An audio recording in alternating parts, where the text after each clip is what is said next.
Let me be clear. UAP are real. Advanced technologies not made by our government or any other government are monitoring sensitive military installations around the globe. Furthermore, the U.S. is in possession of UAP technologies, as are some of our adversaries. I believe we are in the midst of a multi-decade secretive arms race, one funded by misallocated taxpayer dollars and hidden from our elected representatives and oversight bodies. For many years, I was entrusted with protecting some of our nation's most sensitive programs. In my last position, I managed a special access program on behalf of the White House and the National Security Council. As such, I appreciate the need to protect certain sensitive intelligence and military information. I consider my oath to protect secrets as sacred, and I will always put the safety of the American people first. With that said, I also understand the consequences of excessive secrecy and stovepiping. Nowhere was this more apparent than in the aftermath of 9/11, which many of us remember all too well. I believe that America's greatness depends on three elements: A, a watchful Congress; B, a responsive executive branch; and C, an informed public. Over the last decade and a half, I learned that certain UAP programs were and are operating without any of these elements. Although much of my government work on the UAP subject still remains classified, excessive secrecy has led to grave misdeeds against loyal civil servants, military personnel, and the public, all to hide the fact that we are not alone in the cosmos. A small cadre within our own government involved in the UAP topic has created a culture of suppression and intimidation that I've personally been victim to, along with many of my former colleagues. This includes unwarranted criminal investigations, harassment, and efforts to destroy one's credibility.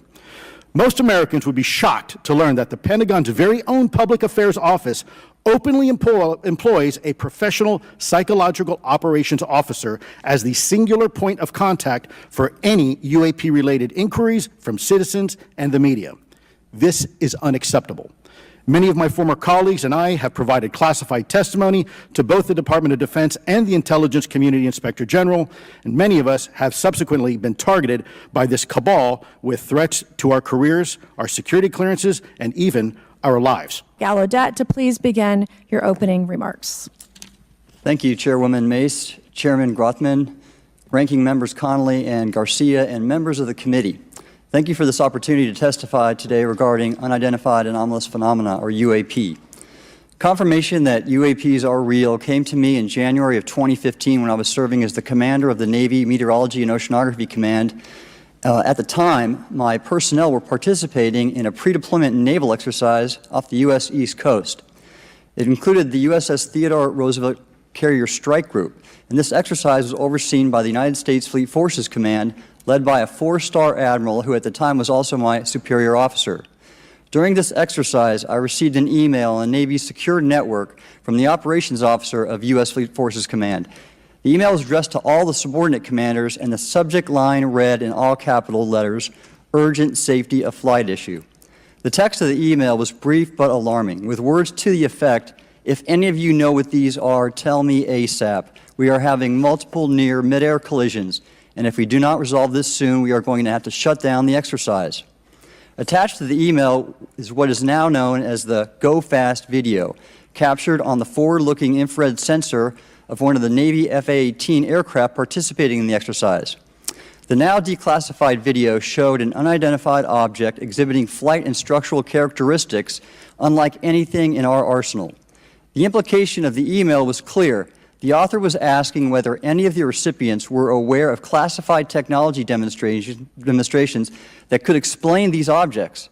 Because the DoD policy is to rigorously deconflict such demonstrations with live exercises, I was confident this was not the case. The very next day, that email disappeared from my account and those of the other recipients without explanation. Moreover, the commander of Fleet Forces Command and the operations officer never discussed the subject. Even during weekly meetings specifically designed to address issues affecting exercises like the one in which the Theodore Roosevelt Strike Group was participating. This lack of follow-up was very concerning to me. As the Navy's chief meteorologist at the time, I was responsible for reducing safety of flight risks. Yet it appeared to me that no one at the flag officer level was addressing the safety risk posed by UAPs. Instead, pilots were left to mitigate these threats on their own without guidance or support. I concluded that the UAP information must have been classified within a special access program managed by an intelligence agency. That is a compartmented program that even senior officials, including myself, were not read into. Last year's UAP hearing before this Oversight Committee confirmed that UAP-related information is being withheld from senior officials and members of Congress. And just this week, I learned from former DoD official Chris Mellon that satellite imagery of UAP from a few years ago still has not been shared with Congress. Equally concerning. Thank you, Chairwoman Mace, Chairman Grothman, Ranking Members Connolly and Garcia, Representative Moskowitz, and distinguished members of both subcommittees. I'm grateful to all of you, as well as your intrepid staff, for the opportunity to testify, and would like to begin by discussing courage. Courage is what it takes to tackle this topic, and courage in the face of adversity is what I see in front of me, beside me, and behind me. Per my introduction, I am currently the Chief Growth Officer at Redwire Space and have had several leadership positions at NASA. That being said, I want to be clear that I am speaking exclusively on my own behalf and not for Redwire, NASA, or any other organization. However, I am here today to speak out for science. Science requires data, which should be collected without bias or prejudice. Yet, whenever the topic of UAP arises, those who wish to explore the phenomena are often confronted with resistance and ridicule. For example, members of the NASA UAP Independent Study Team, particularly those in academia, were mocked and even threatened for simply having the temerity to engage in the study of UAP. Our best tool for unlocking the mystery of UAP is science, but we cannot conduct a proper inquiry if the stigma is so overwhelming that just daring to be part of a NASA research team elicits such a vitriolic response. Therefore, one of the most important actions that can be taken relative to exposing the truth of UAP is to combat the stigma, and this is where I believe that NASA can be eminently helpful. The NASA brand is synonymous with hope, optimism, and credibility. If you were to take a walk down the National Mall, you would immediately see the NASA logo on T-shirts, hats, and bumper stickers. Few federal agencies enjoy this kind of popularity. I've never seen anyone wearing an Office of Personnel Management T-shirt, which is why NASA could play such an influential. Elizondo, you state in your testimony that, quote, advanced technologies not by our government or any other government are monitoring sensitive military installations around the globe, end quote. If these technologies are not made by any government, who's making them? Private companies, or are you implying they are crafted by a non-human intelligence? Well, ma'am, that's precisely why we're here. The problem is that, temporally speaking, over decades, not just the last 10 years, before, to put this in perspective, when Are these private companies you're implying, or is this non-human intelligence? it may be both. Okay. When it comes to Blue Force Technologies, I would not be able to discuss. Okay. Ma'am, Are you read into secret UAP crash retrieval programs?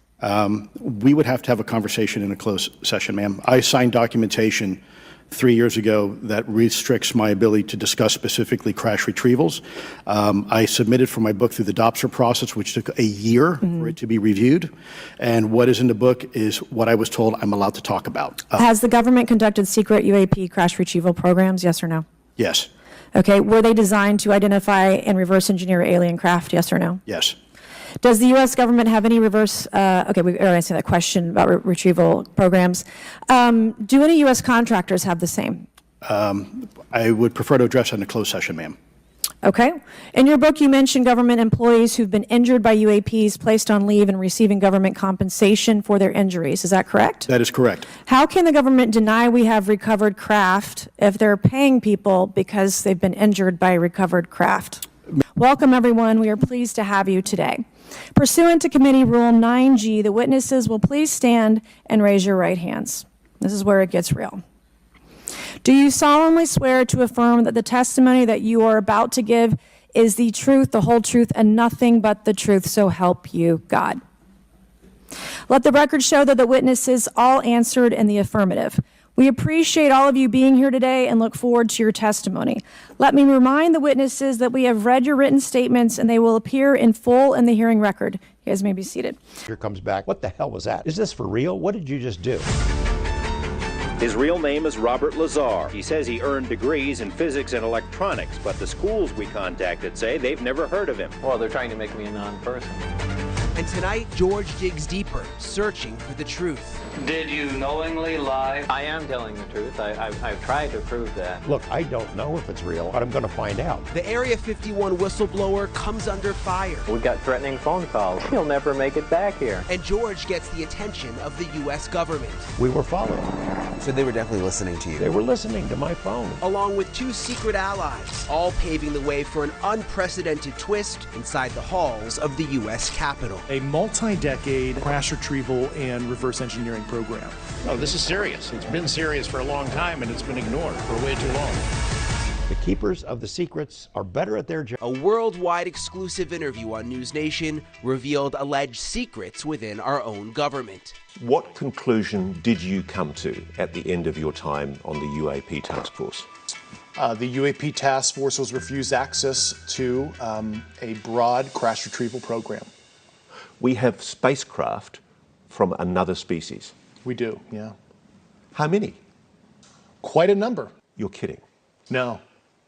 I thought it was totally nuts, and I thought at first I was being deceived. It was a ruse. People started confiding in me. They approached me. I have plenty of current and former senior intelligence officers that came to me, many of which I knew almost my whole career, that confided in me they were a part of a program. They named the program. I've never heard of it. And they told me, based on their oral testimony, and they provided me documents and other proof, that there was, in fact, a program that the UAP task force was not read into. I've been told that there have been attempts to bring down Kraft. There have been instances, and there are certain techniques. Have human beings been hurt or killed by a non-human intelligence? While I can't get into the specifics because that would reveal certain U.S. classified operations, I was briefed by a few individuals on the program that there were malevolent events like that.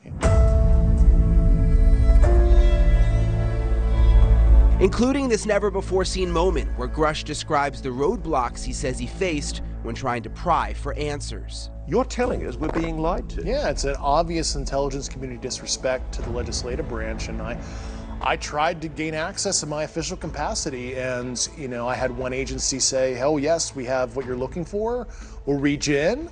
And then 2 months went by. They wouldn't return phone calls. They wouldn't return inquiries by the UAP task force director, my colleagues with the same kind of statutory authority to investigate this. And in one case, they tried to kill all my security clearances from that particular agency as almost like a show of force. Like, please don't ask again, Dave. And I thought that was extremely unprofessional. And yet you were legally entitled to seek this information. I stated my official capacity to look into this. This wasn't me trying to get access to a program I wasn't supposed to or anything.